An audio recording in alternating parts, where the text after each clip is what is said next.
As the cabin fell silent, Jasmine Washington calmly pulled out her Federal Aviation Administration credentials. "I'm ordering an immediate flight audit," she announced. The pilot who demanded she move from first class minutes earlier turned pale. She hadn't planned on revealing her position today, but racism left her no choice. Before we dive deeper into this shocking confrontation at 30,000 feet, drop a comment letting me know where you're watching from. Hit that like and subscribe button if you believe everyone deserves equal treatment regardless of their skin color. Now buckle up as we reveal how one woman's courage changed an entire airline industry. Jasmine Washington settled into seat 3A, placing her designer briefcase beneath the seat in front of her. At 42, the senior FAA safety inspector had earned every thread of the tailored navy pantsuit that complemented her deep brown skin. Her natural hair was pulled back in a neat bun, and she wore minimal jewelry, just small pearl earrings and her grandmother's watch. Professional, polished, and exhausted after completing 3 rigorous airport inspections across the Atlanta region in just 48 hours. Delta Airlines Flight 2576 from Atlanta to Chicago would provide a much-needed respite. Jasmine had used her frequent flyer miles for a first-class upgrade, looking forward to 2 hours of comfort before diving into another inspection tomorrow morning. "Welcome aboard," greeted flight attendant Heather Bailey, a friendly 31-year-old with auburn hair and a genuine smile. "Can I get you a pre-flight beverage?" "Sparkling water with lime, please," Jasmine replied, returning the smile as she arranged her belongings. The first-class cabin gradually filled. A white businessman in his 50s, Tyler Crawford, slid into the aisle seat beside her. He gave her a momentary glance of subtle surprise before offering a polite nod. Jasmine was accustomed to that look, the brief calculation behind the eyes when people saw a black woman in spaces they didn't expect her to occupy. The pre-flight atmosphere hummed with activity. The luxury of first class was evident in the wide leather seats, actual glassware for drinks, and attentive service. Jasmine eased back, feeling the tension of the past 2 days begin to dissipate. In the cockpit, Captain Richard Maxwell conducted pre-flight checks with practiced efficiency. At 58, the white pilot had logged 25 years with the airline. His service record was technically clean, though whispers about his old-school attitudes occasionally circulated among crew. First Officer Derek Johnson, a 35-year-old black pilot, assisted with the preparations, occasionally glancing through the open cockpit door at boarding passengers. Jasmine caught fragments of conversation between flight attendants as they prepared the cabin. "How was that diversity training last week?" one asked. Heather rolled her eyes subtly. "The usual. Some of the senior staff acted like it was punishment." Maxwell walked out halfway through, claimed he had simulator time scheduled. "Shocking," Heather replied with barely disguised sarcasm. Jasmine sipped her water, keeping her expression neutral. She'd encountered plenty of Captain Maxwells throughout her career, people who believed diversity initiatives were inconvenient obstacles rather than necessary corrections to long-standing inequities. She was here to relax, not to think about work. The safety inspection of this particular airline wasn't scheduled until next quarter anyway. Little did she know that an unscheduled inspection was about to become unavoidable. The boarding process completed with the usual controlled chaos. Overhead bins snapped shut, flight attendants counted heads, and the familiar announcements about electronic devices crackled through the speakers. Jasmine felt the subtle shift beneath her as the plane pushed back from the gate, right on schedule. Captain Maxwell emerged from the cockpit for what appeared to be a routine cabin check, his crisp uniform adorned with 4 gold stripes on each shoulder. His gaze swept across the first-class cabin in a practiced manner until it landed on Jasmine. He paused, did a double take, then frowned slightly. Jasmine noticed his reaction but returned her attention to her phone, sending a final text to her team before switching to airplane mode. She had earned her seat like everyone else. Maxwell approached Heather, who was securing the galley for takeoff, and whispered something in her ear. The flight attendant's smile faltered, her eyes darting toward Jasmine, then back to the captain. She nodded reluctantly and made her way to row 3. "Excuse me, ma'am," Heather said, her professional tone tinged with discomfort. "There seems to be a seating issue. The captain was wondering if you might have been upgraded by mistake." Jasmine looked up, her expression calm but questioning. "There's no mistake. I have a confirmed first-class booking." She retrieved her boarding pass from her purse and displayed it clearly. Heather examined it, nodding. "This appears correct.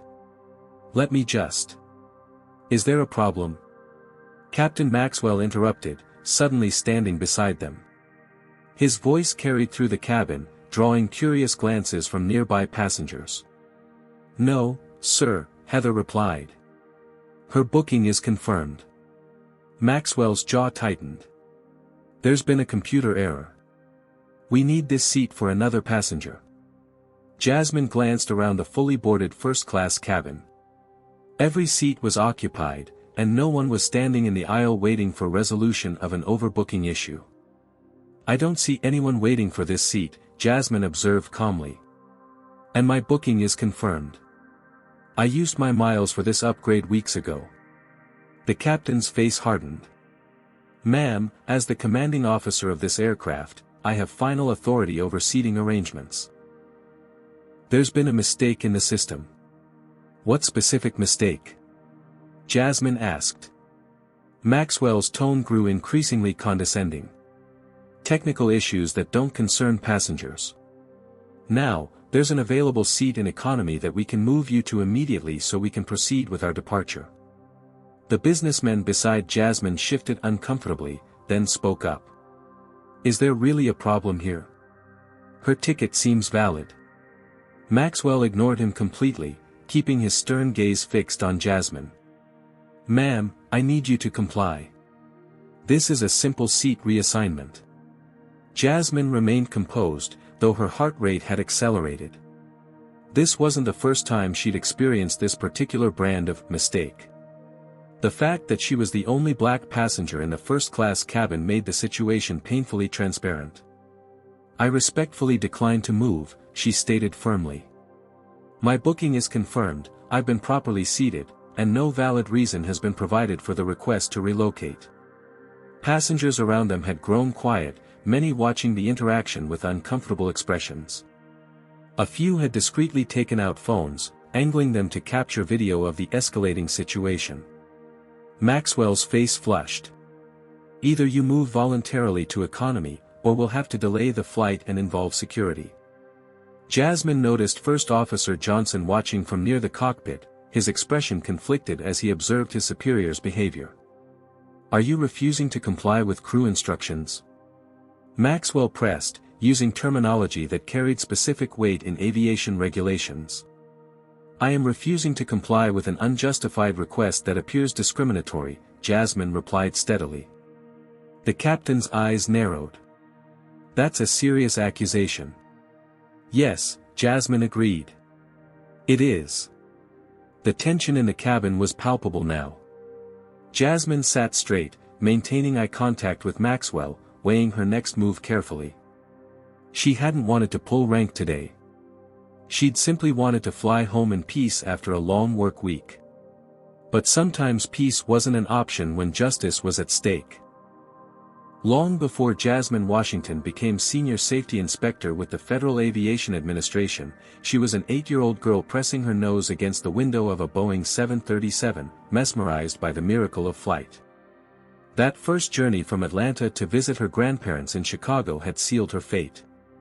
"I'm going to work with airplanes someday," she had told her mother with absolute certainty. The path from that window seat to her current position had been neither straight nor easy. Growing up in a working-class neighborhood in Atlanta, Jasmine had excelled academically, earning a partial scholarship to Georgia Tech, becoming the first in her family to attend college. Her parents had worked extra shifts to cover what the scholarship didn't, their sacrifice fueling her determination. Her initial entry into aviation came as a flight attendant with Southeast Regional Airlines while completing her engineering degree. Those 4 years had given her invaluable frontline experience, and a first-hand education in the subtle and overt discrimination that existed within the industry. "You'll have to work twice as hard to be considered half as good," Franklin Donahue had warned her when she joined the FAA as a junior inspector 18 years ago. Franklin, a 68-year-old retired administrator who had broken his own barriers as one of the first black executives in the agency, had become her mentor and champion. "And know when to show your cards," he'd advised. "Sometimes staying quiet preserves your energy for bigger battles. Sometimes revealing your authority is the only way to create change." Jasmine had climbed steadily through the ranks, building a reputation for meticulous attention to detail and uncompromising safety standards. Her recent promotion to the Senior Safety Inspection Team had placed her among the most influential aviation safety officials in the country. Her team's evaluations could ground fleets, trigger industry-wide protocol changes, and end careers of those who took shortcuts with passenger safety. The Atlanta inspection she just completed had gone smoothly, 3 airports meeting or exceeding standards, with minor citations issued for procedural inconsistencies. Tomorrow's Chicago inspection would likely be equally routine. She'd planned to review her notes tonight in the hotel, prepare her team briefing, and get adequate rest. Throughout her career, Jasmine had faced situations similar to the one unfolding now. The doubtful looks when she presented her credentials. The assumptions that she must be in the wrong meeting, wrong seat, wrong position. Early on, she'd reacted with anger, then with exhaustive explanation and justification of her presence. Eventually, she'd learned to address discrimination with calm precision, recognizing that emotional reactions, however justified, often undermined her professional standing in the eyes of those predisposed to doubt her. As Captain Maxwell stood over her, demanding she vacate her rightfully occupied seat, Jasmine reflected on Franklin's advice. Was this a moment to remain quiet, to move to economy to avoid conflict, preserving her energy? Or was this precisely the type of situation where revealing her authority might create necessary change? The inspection tour she was currently conducting was examining equitable treatment of passengers across multiple airlines, a new initiative following several high-profile incidents of discrimination. The irony wasn't lost on her that she was now experiencing exactly what her team was investigating. Jasmine had always believed in addressing systemic issues rather than individual incidents. One biased captain reprimanded might feel personally chastised but would rarely connect his behavior to broader patterns. Yet systems were made of individuals, and sometimes addressing the individual was the only way to access the system. As Maxwell towered over her, using his position to intimidate, Jasmine made her decision. This wasn't just about her seat anymore. This was about every passenger who had ever been singled out based on their appearance rather than their ticket. Sometimes the best way to change a system was to reveal its flaws at exactly the right moment, in exactly the right place. Captain Maxwell's face tightened with frustration as Jasmine remained firmly in her seat. The standoff had now lasted several uncomfortable minutes, with the aircraft still parked at the gate, engines humming impatiently. "This is your final opportunity to comply voluntarily," Maxwell stated, loud enough for nearby rows to hear clearly. "After this, I'll be forced to involve airport security for an unruly passenger removal." Jasmine maintained her composure, though her heart hammered against her ribs. "Captain, I have a valid first-class ticket. Your request appears discriminatory, and I'm documenting this interaction." Maxwell turned sharply toward the front of the aircraft. "Heather, call airport security. We have a non-compliant passenger." Flight attendant Heather hesitated, visibly uncomfortable with the escalation, but reached for the cabin phone as instructed. First Officer Derek Johnson emerged from the cockpit, his expression troubled as he surveyed the scene. "Captain, perhaps we should discuss this privately before involving security," Johnson suggested quietly. Maxwell dismissed him with a curt gesture. "This is a matter of command authority, Johnson. Return to the flight deck and prepare for departure delay paperwork." Throughout the cabin, passengers shifted uneasily. Several had phones raised, recording the confrontation. The businessman beside Jasmine, Tyler Crawford, had abandoned pretense of neutrality. "This is ridiculous," he stated firmly. "The lady has a confirmed ticket. What exactly is the problem here?" Maxwell ignored him completely, focusing his attention back on Jasmine. Security will be here momentarily. This could have been handled with simple cooperation.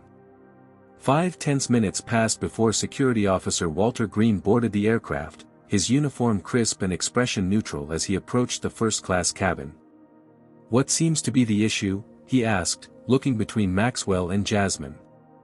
Maxwell spoke immediately. "We have a passenger refusing to comply with crew instructions regarding seating assignments." Jasmine addressed the officer calmly. "I have a confirmed first-class reservation. The captain has demanded I relocate to economy without providing any valid reason. No other passenger is waiting for this seat." Green's eyes registered understanding as he assessed the situation. A 20-year veteran of airport security, he had seen this scenario before. "May I see your boarding pass and identification, ma'am?" he asked professionally. Jasmine provided both, which Green examined carefully before returning them. "These appear to be in order."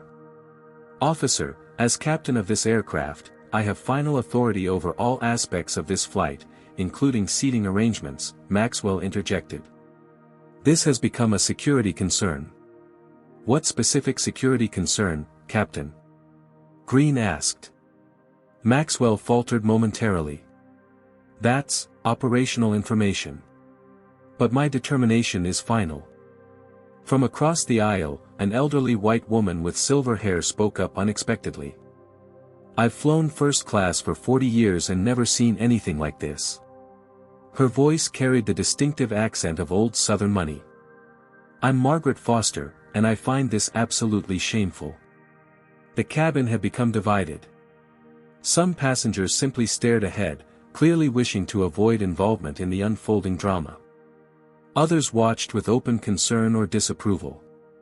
In economy class, word had spread, with faces appearing in the aisle to glimpse the confrontation. Maxwell's frustration visibly mounted. "This is causing an unnecessary delay for all passengers. Either this individual moves to the seat assigned by the crew, or she will need to be removed from the aircraft." "The seat assigned by my ticket is this one," Jasmine stated evenly, pointing to her boarding pass. No explanation for the requested move has been provided beyond vague references to mistakes and security. Flight attendants huddled near the galley, whispering among themselves. Their discomfort was evident, caught between following their captain's instructions and recognizing the troubling nature of the situation. Maxwell made a final attempt. "We maintain certain standards in our premium cabins. This isn't personal." The coded language hung in the air, its implication unmistakable.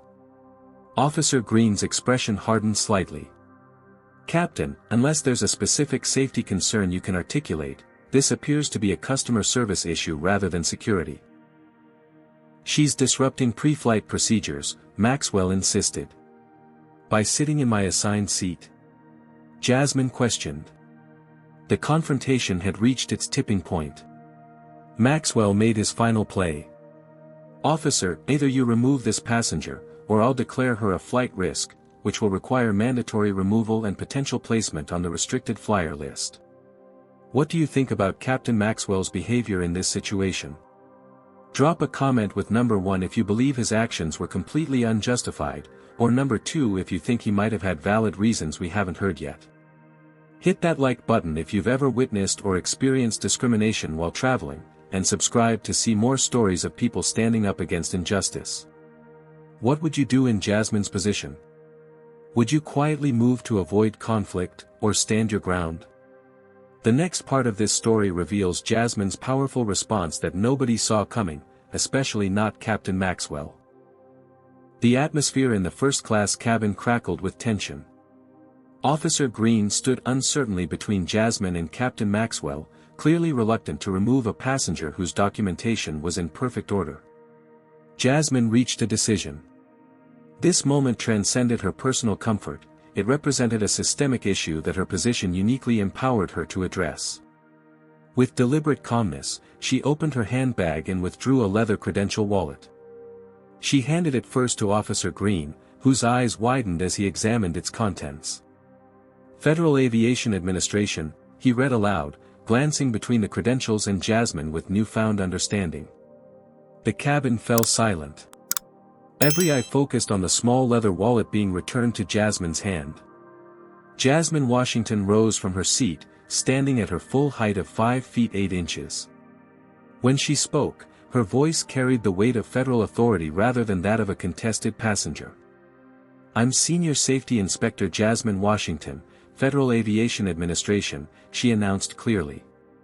"Based on what I've witnessed, I am officially initiating an unscheduled operational safety audit of this flight, with particular focus on crew decision-making protocols and passenger treatment standards." Captain Maxwell's face drained of color so rapidly that for a moment he appeared ill. First Officer Johnson, still standing near the cockpit, straightened his posture instinctively. "This is..." Maxwell began, then faltered. "A legitimate exercise of FAA oversight authority," Jasmine completed for him, her tone professional rather than triumphant. "Officer Green, would you please notify your supervisor that we'll need access to the security office for initial documentation? I'll also need the airline's ground operations manager on site immediately." Green nodded, professional training overriding his surprise. "Yes, ma'am. Right away." Maxwell found his voice, though it had lost its commanding edge. "This is an unnecessary delay. I was simply following standard protocols for..." "We'll document exactly which protocols were followed," Jasmine interrupted crisply. "Every airline operating in U.S. airspace is required to provide specific, non-discriminatory reasons for any passenger reseating request. I didn't hear any such reason provided, but perhaps it exists in your documentation." She removed her phone and dialed a number from memory. "This is Washington, authorization code Sierra Tango 947. I'm initiating an unscheduled operational safety audit on Delta Flight 2576 at Atlanta International. I'll require immediate access to all flight documentation and crew records." Throughout the cabin, reactions varied wildly. Some passengers appeared confused, others relieved. Several had their phones raised, still recording. Tyler Crawford wore an expression of stunned respect, while Margaret Foster nodded with grim satisfaction. Heather, the flight attendant, approached cautiously. "Ms. Washington, what should we tell the passengers about the delay?" "The truth," Jasmine replied. "This flight is undergoing a standard FAA safety audit before departure. All passengers will be updated about timing once we've completed the initial assessment." First Officer Johnson stepped forward. "Inspector Washington, as the secondary pilot, should I begin gathering the flight documentation you'll need?" "Yes, please," Jasmine confirmed. "I'll need the complete flight manifest, crew assignment records, maintenance logs, and all pre-flight safety checks." Maxwell remained frozen, his authority suddenly evaporated. The power dynamic had shifted completely, leaving him visibly struggling to process the reversal. "This is," he began again. "Standard procedure," Jasmine supplied. "FAA inspectors are empowered to conduct unscheduled audits whenever safety concerns arise. Discriminatory treatment of passengers constitutes such a concern, as it indicates potential impairment of crew judgment." A suited woman hurried down the jetway and onto the plane, Sandra Alvarez, the airline's regional operations director, alerted by the ground crew about the unfolding situation. "Inspector Washington," she said, extending her hand professionally. "I understand there's a situation requiring FAA intervention." "Yes, Director Alvarez. We'll need to move this discussion off the aircraft," Jasmine replied, gathering her belongings. "Captain Maxwell will need to be temporarily relieved while we conduct initial interviews. Standard procedure for an operational audit." Of course, Alvarez agreed immediately, shooting Maxwell a look that combined warning with disbelief. "We'll arrange for a replacement captain immediately." Maxwell finally found words. "This is an overreaction to a simple seating misunderstanding." Jasmine turned to him, her expression neutral but firm. "Captain, every interaction between crew and passengers is subject to federal safety regulations, which explicitly prohibit discriminatory treatment. You demanded I relocate without providing any valid operational reason, then threatened security action when I requested justification. That's not a misunderstanding, it's a potential violation of FAA regulations. Passengers, we apologize for the delay, Sandra Alvarez announced to the cabin. This flight is currently undergoing an FAA safety review. We'll provide updates as soon as possible, and compensation vouchers will be issued for the inconvenience. As Jasmine moved toward the exit, escorted by Alvarez and Officer Green, she paused beside First Officer Johnson. I'll need your observations as well, once we've established the preliminary documentation. Johnson nodded solemnly. Yes, ma'am. I'll cooperate fully. Maxwell watched helplessly as his career began unraveling before his eyes, all because he couldn't accept that a black woman belonged in first class, not realizing she belonged in a position of authority far beyond his own. The airport conference room rapidly transformed into an impromptu investigation headquarters. Jasmine sat at the head of the glossy table, systematically organizing documents as they arrived. Her FAA laptop was open, connected to the agency's secure database as she logged the official audit initiation. Sandra Alvarez, the airline's regional director, sat tensely to her right. Across from them, a hastily summoned airline legal representative named Martin Friedman adjusted his tie repeatedly, clearly unprepared for a Saturday crisis. To be clear, Jasmine stated, her tone methodical, this audit is now examining two separate issues, the specific incident involving Captain Maxwell's conduct, and the broader pattern it may represent within your airline's culture. We take allegations of discrimination extremely seriously, Alvarez began, her corporate training evident in the careful phrasing. I'm not making allegations, Jasmine corrected. I'm documenting observed behaviors that potentially violate federal aviation regulations regarding equitable passenger treatment. Officer Green entered with a sealed envelope. The security camera footage you requested, Inspector Washington.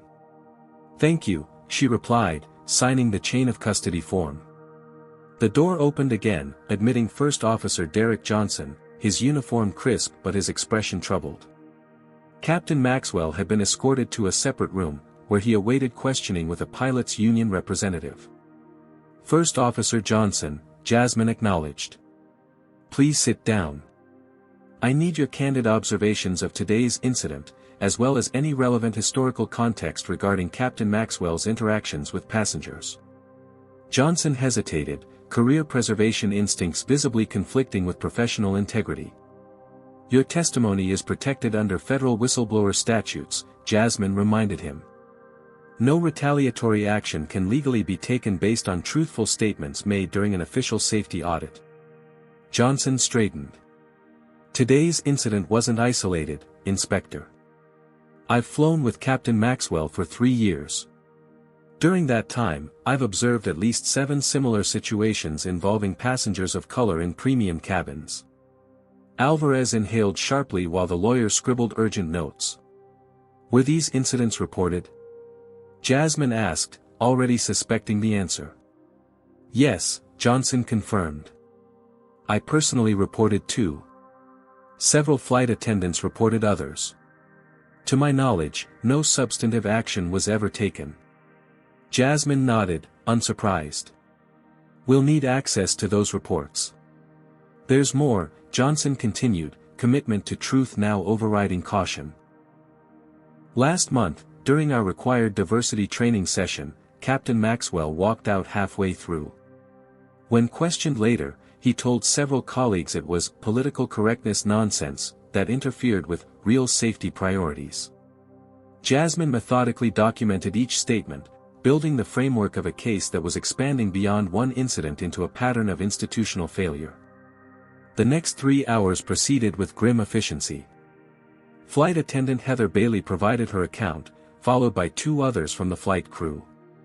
Each testimony reinforced the emerging pattern: Maxwell's behavior was known, reported, and consistently overlooked by management. We've accessed Captain Maxwell's service record, Jasmine informed Alvarez, turning her laptop to display the file. In the past 5 years, there have been 11 documented passenger complaints regarding his conduct, 9 involving passengers of color. Each was dismissed as unsubstantiated or resolved through passenger compensation. Alvarez's professional composure cracked slightly. "I wasn't aware of."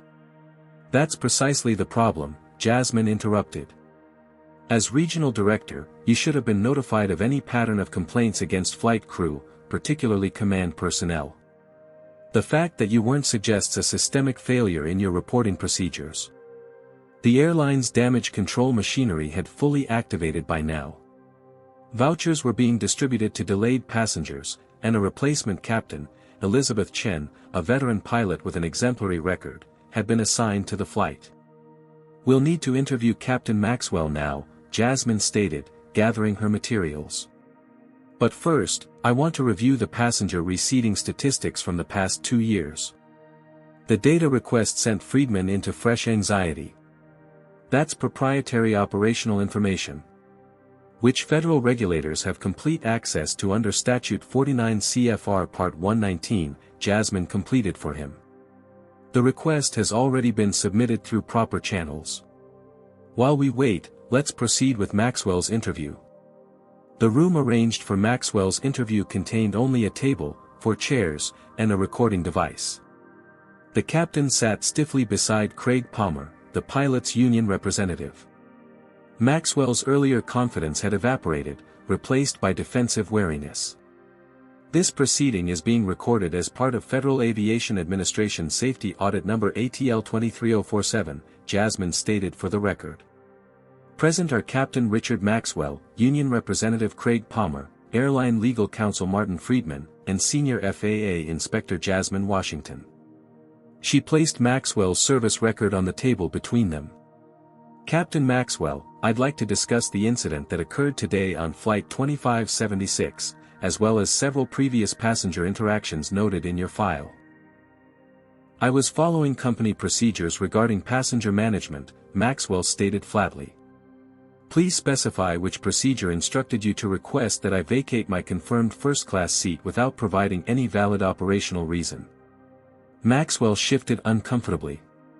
"There was a security concern." "What specific security concern?" "I'm not required to disclose security assessments to passengers." "You are, however, required to document them," Jasmine countered, sliding a form across the table. "This is the standard security action report that must be completed whenever security concerns prompt crew intervention. It appears no such form was filed before you approached me." Palmer, the union representative, winced slightly. "Furthermore," Jasmine continued, "FAA regulation requires that any passenger reseating based on security concerns must be documented with specific, observable behaviors that prompted the action. Simply stating security concern without documentation constitutes regulatory noncompliance." Maxwell's defense crumbled further when confronted with statistics hastily compiled by the airline's data team. Over the past 24 months, passengers of color holding first-class tickets on his flights were 7 times more likely to be requested to relocate than white passengers with identical ticket classifications. This pattern suggests decisions based on criteria other than legitimate operational concerns, Jasmine noted, her tone remaining professional despite the damning evidence before them. By early evening, the investigation had expanded well beyond Maxwell. 3 other captains with similar complaint patterns had been identified. Flight attendant interviews revealed an unwritten culture of compliance with captains' requests, even when they contradicted company non-discrimination policies. What had begun as one woman refusing to surrender her seat was evolving into a comprehensive examination of systemic discrimination within the airline's operations, precisely the issue Jasmine's team had been tasked with addressing across the industry. As she reviewed the preliminary findings, Jasmine felt no triumph, only grim confirmation of what many black travelers already knew from bitter experience. The difference now was that this experience had happened to someone with the authority to demand institutional accountability. The airline's corporate headquarters had dispatched their senior vice president of operations overnight. Howard Phillips, a silver-haired executive with 30 years in the industry, sat at the conference table surrounded by legal counsel, HR directors, and public relations specialists. Their expressions ranged from concern to calculating as they faced Jasmine and her team of 3 FAA colleagues who had arrived early that morning. Inspector Washington, Phillips began with practiced cordiality, "We want to thank you for bringing these concerns to our attention. We're prepared to address the specific incident with appropriate disciplinary action against Captain Maxwell." Jasmine allowed a moment of silence before responding. "Mr. Phillips, while Captain Maxwell's behavior initiated this audit, our preliminary findings indicate a much broader pattern requiring systemic rather than individual remediation." She opened a folder containing the overnight analysis. "In the past 36 months, your airline has processed 217 complaints alleging discriminatory treatment. 84% were resolved with vouchers or miles, 12% with form letters denying any discrimination occurred, and 4% received no response at all. 0% resulted in documented disciplinary action or procedural changes." Phillips maintained his corporate smile, though it tightened at the corners. "We take all passenger concerns seriously." "The data suggests otherwise," Jasmine interrupted, sliding a graph across the table. "This analysis shows a statistically significant disparity in how passengers of color are treated during service recovery situations, upgrade processing, and in-flight service incidents. Most concerning is this cluster regarding reseating requests initiated by flight crew." The graph showed an unmistakable pattern. Black passengers holding first-class tickets were approximately 6 times more likely to be asked to relocate than white passengers with identical bookings. "These could be coincidental correlations," suggested Rebecca Torres, the airline's chief legal officer. "Correlation doesn't imply causation." "True," agreed Jason Bennett, the FAA statistical analyst who had joined Jasmine's team. "Which is why we conducted a multivariate regression analysis controlling for timing of bookings, frequent flyer status, and check-in procedures. The racial disparity remained consistent across all controlled variables." Phillips's smile had completely vanished. "What exactly are you suggesting?" "I'm not suggesting anything," Jasmine replied calmly. "I'm presenting documented evidence of a pattern that violates federal aviation regulations regarding equitable passenger treatment. This pattern extends beyond Captain Maxwell to multiple crew members and appears to be enabled by management practices that consistently fail to address documented complaints." The executives exchanged glances as the scope of the situation became clear. This wasn't going to be resolved with a single termination or the usual damage control. The conference room door opened as First Officer Johnson arrived, having been summoned for additional testimony. He stood straight back despite the obvious career risk of speaking against a senior captain in company practices. "First Officer Johnson has provided written documentation of previous incidents similar to the one I experienced," Jasmine explained. "His testimony suggests that reporting procedures systematically buried discrimination complaints rather than addressing them. I reported 3 specific incidents over the past year," Johnson stated firmly. "Each involved Captain Maxwell or other senior pilots requesting that passengers of color relocate from premium cabins without valid operational reasons. Each report disappeared into what we call the administrative black hole." Flight attendant Heather Bailey had also provided a written statement, now projected onto the screen at the front of the room. "We were informally instructed to comply with captain requests regarding passenger seating without question. When I expressed concerns about potentially discriminatory patterns, my supervisor advised me to focus on service delivery, not social justice." As morning stretched into afternoon, the evidence mounted. Additional crew members came forward, protection of whistleblower statutes emboldening those who had previously feared career repercussions. Passenger complaints were retrieved from the airline's customer service database, many containing eerily similar descriptions of experiences like Jasmine's. By 3 o'clock, the airline executive strategy had shifted from denial to damage control. "We're prepared to implement immediate corrective actions," Phillips announced.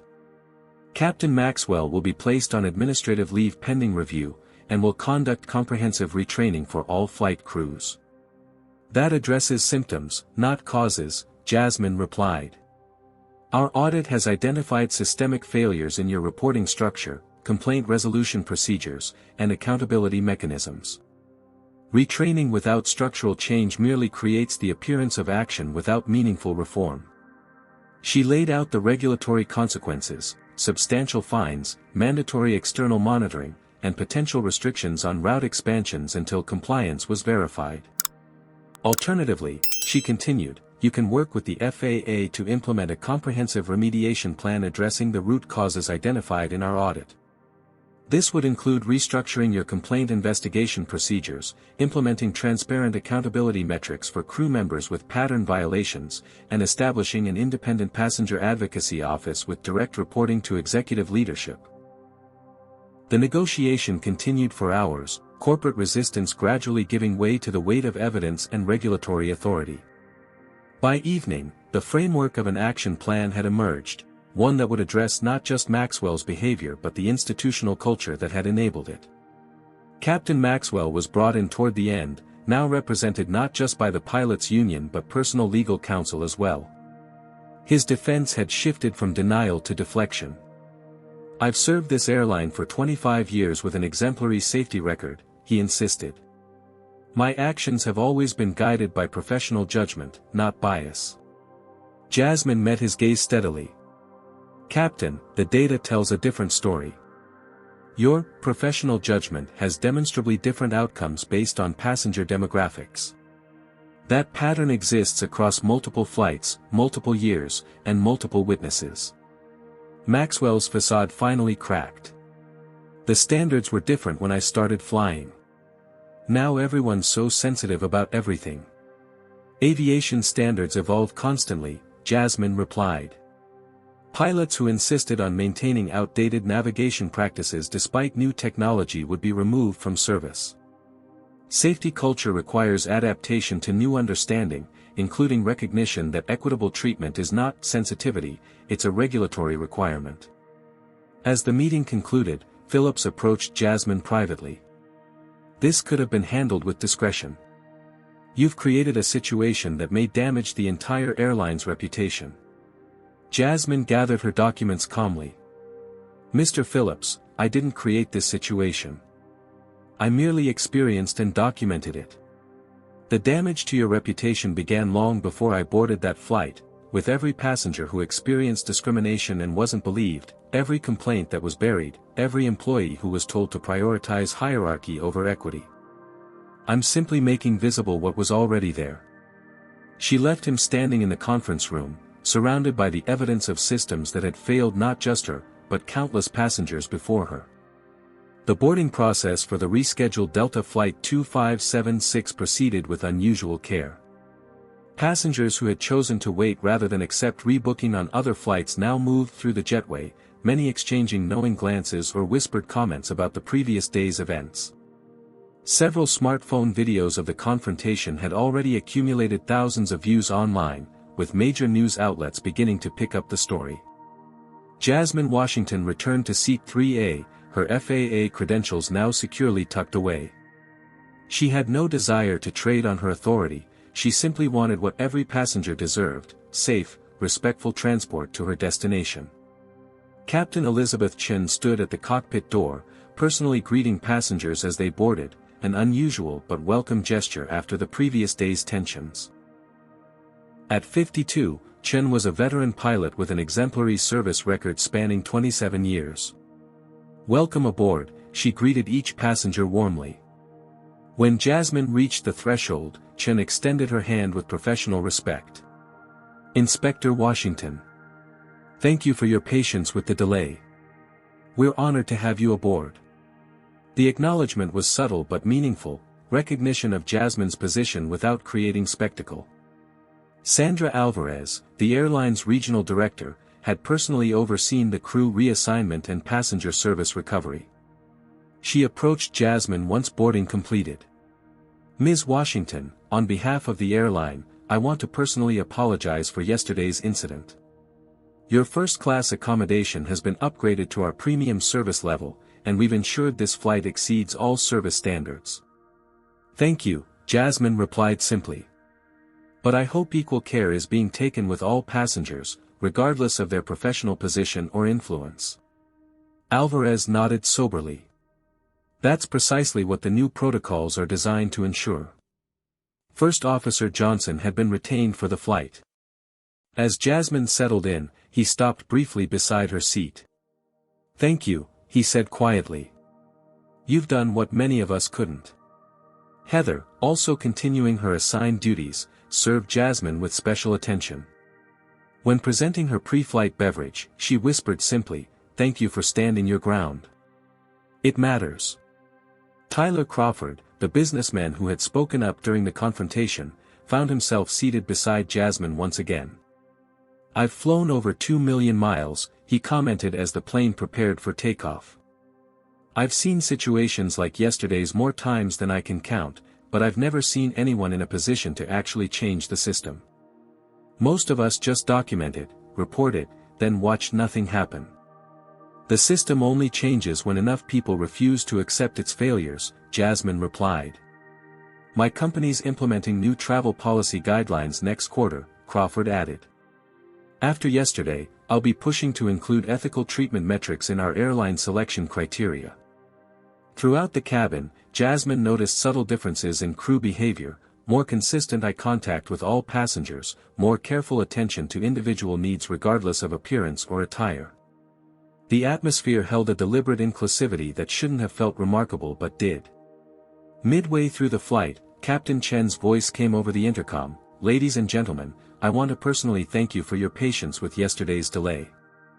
At Delta, we're committed to ensuring every passenger receives respectful, equitable service on every flight. We appreciate your understanding as we work to deliver on that promise."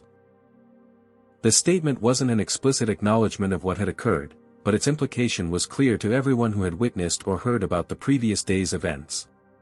Margaret Foster, the elderly woman who had spoken up during the confrontation, stopped by Jasmine's seat on her way to the lavatory. "I've been flying since the days when they served 5-course meals on China," she remarked. "I've watched policies change, uniforms change, menus change, but some attitudes remain stubbornly fixed. Perhaps that's finally changing too." Jasmine's phone occasionally lit up with notifications, colleagues from the FAA sending messages of support as news of the incident spread through aviation channels. "Heard what happened? About time someone with authority experienced it firsthand. Change is coming. Franklin called. Says you knew exactly when to show your cards. Well done." The flight landed in Chicago on schedule. As passengers prepared to depart, Jasmine noticed a young black flight attendant watching her with barely contained emotion. When Jasmine reached the exit, the young woman spoke softly. "Inspector Washington. My name is Tanya. I just wanted to say, you've changed things for us. Things we couldn't change ourselves." Jasmine nodded, understanding the full weight of those words. Individual courage could create openings for systemic change, but only if that courage was backed by positional authority and institutional accountability. She had possessed both, something too many others experiencing discrimination did not. As she walked through O'Hare International Airport toward her hotel, Jasmine knew that tomorrow's scheduled safety inspection would proceed with additional scrutiny. The incident had illustrated precisely why the FAA's new equity compliance initiatives were necessary, and why they required rigorous enforcement. One flight, one stand, one audit wouldn't transform an entire industry. But it had created a visible crack in a system that had too long protected itself from accountability. And sometimes, a crack was all that was needed for structural change to begin. 3 months after the incident that aviation industry insiders now simply called the Audit, Jasmine Washington sat before the Congressional Transportation Oversight Committee. Camera flashes punctuated the otherwise solemn atmosphere as she prepared to testify about the systemic changes implemented across multiple airlines following her confrontation with Captain Maxwell. "Inspector Washington," began Congresswoman Eleanor Barnes, committee chair, "would you please summarize for this committee the findings of the comprehensive review your team conducted, and the resulting industry-wide reforms?" Jasmine adjusted the microphone. "Our investigation revealed patterns of discriminatory passenger treatment that extended well beyond a single incident or airline. Following our initial findings, we expanded our audit to 17 major carriers and identified statistically significant disparities in how passengers of color were treated across multiple service categories, particularly regarding seating in premium cabins. The hearing room remained silent as Jasmine outlined the sweeping changes now being implemented: mandatory blind review processes for passenger complaints, removal of flight crew discretion for passenger reseating except in documented safety emergencies, and independent oversight committees with direct reporting to both airline leadership and FAA regulators. Captain Richard Maxwell had taken early retirement rather than face disciplinary proceedings. While the airline had carefully framed his departure as unrelated to the audit, industry insiders recognized the connection. More importantly, his case had sparked uncomfortable but necessary conversations throughout the aviation community about unconscious bias and its impact on passenger safety and dignity. Following the hearing, Jasmine reviewed the preliminary statistics from the first quarter under the new protocols. Discriminatory reseating incidents had decreased by 78% across participating airlines. Complaint resolution processes had been standardized and transparentized, with quarterly public reporting requirements. First Officer Derek Johnson had received his 4 stripes, promoted to captain 2 months after the incident. His first official communication in his new position had been a brief email to Jasmine: "Command decisions reflect values. Thank you for showing us better ones." Flight attendant Heather Bailey had accepted a position on her airline's newly formed Diversity and Inclusion Committee, bringing frontline perspective to policy development. Her initial recommendation, that all passenger reseating requests be documented with specific, non-discriminatory justifications, had been adopted as standard procedure across the industry. The business impact had proven significant as well. Corporate travel policies increasingly incorporated equity metrics in airline selection criteria, influenced partly by executives like Tyler Crawford who had witnessed discrimination firsthand and recognized its broader implications. Margaret Foster, the elderly passenger who had spoken up during the confrontation, had published a widely circulated opinion piece titled, "What I Learned at 72 About Privilege in Modern America."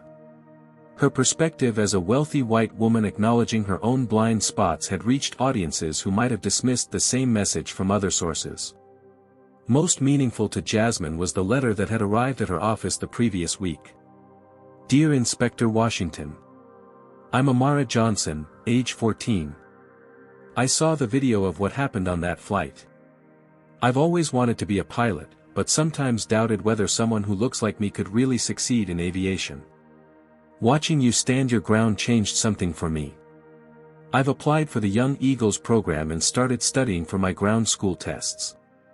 Someday I hope to fly the skies you've helped make fairer for all of us. Thank you for your courage." Franklin Donahue, Jasmine's longtime mentor, had visited her office after the congressional hearing. At 71, he moved more slowly now, but his mind remained sharp as ever. "You knew exactly when to show your cards," he'd said with quiet pride. "And you played them perfectly." Jasmine's promotion to head the FAA's new task force on equitable treatment in aviation had come with increased responsibility and visibility. Industry publications now regularly sought her input on regulatory matters, and flight crews recognized her more frequently during her travel, sometimes with trepidation, sometimes with appreciation. 6 months after the audit, Jasmine boarded another flight from Atlanta to Chicago, again in first class. The difference in atmosphere was subtle but unmistakable. The crew moved with a conscious inclusivity, their interactions with all passengers marked by consistent respect rather than variable deference. Captain Elizabeth Chen, now regularly assigned to this route, greeted her by name as she boarded. "Always good to have you with us, Inspector Washington." As the plane reached cruising altitude, Jasmine gazed out the window at the patchwork landscape below. Justice sometimes required being in exactly the right place at the right time, with the right authority and the right determination. She had possessed all 4 when it mattered most. The beverage service began. The flight attendant, a young black woman named Tanya, the same one who had thanked her 6 months earlier, now moved through the cabin with quiet confidence. "Welcome aboard, Inspector Washington," she said warmly. "It's good to see you again." "It's good to be seen," Jasmine replied simply. Have you ever been in a situation where you had to stand up against discrimination? Or have you witnessed someone else's powerful moment of standing up for what's right? Drop a comment below sharing your experience. your story might inspire others to find their voice in difficult moments. If this story moved you, please hit that like button, subscribe to our channel for more inspiring true stories of courage and justice, and share this video with someone who needs to hear it. Remember, change doesn't always come from grand gestures, sometimes it starts with one person refusing to move from their rightful place. Thank you for watching, and remember, your seat at the table isn't just about where you sit, it's about changing the table itself for those who come after you. Jasmine Washington's experience teaches us that systemic change often requires both personal courage and institutional authority. When discrimination occurs, the most powerful response isn't always immediate confrontation but strategic revelation of one's position and capabilities at the right moment. This story illustrates how bias operates not just through individual actions but through systems that normalize and protect those actions through inadequate reporting mechanisms and accountability structures. The aviation industry's transformation following the audit demonstrates that meaningful change requires addressing root causes rather than symptoms. By targeting the policies that allowed discrimination to persist rather than simply punishing one individual, Jasmine created lasting impact across an entire industry. Her story reminds us that justice isn't just about personal vindication but about reshaping structures to prevent others from experiencing similar treatment. Most importantly, this narrative shows that one person's refusal to accept discriminatory treatment can create openings for others to speak truth to power. When those with privilege and authority acknowledge bias and join efforts for change, transformation becomes possible on a scale that individual resistance alone cannot achieve. Have you witnessed or experienced discrimination that changed how you view systems of power? Share your story in the comments. Your voice matters in this ongoing conversation about justice and equality. Remember to like, subscribe, and share this video to help others understand how everyday courage can create extraordinary change. Thank you for watching, and may we all find the wisdom to know when to show our cards in life's crucial moments.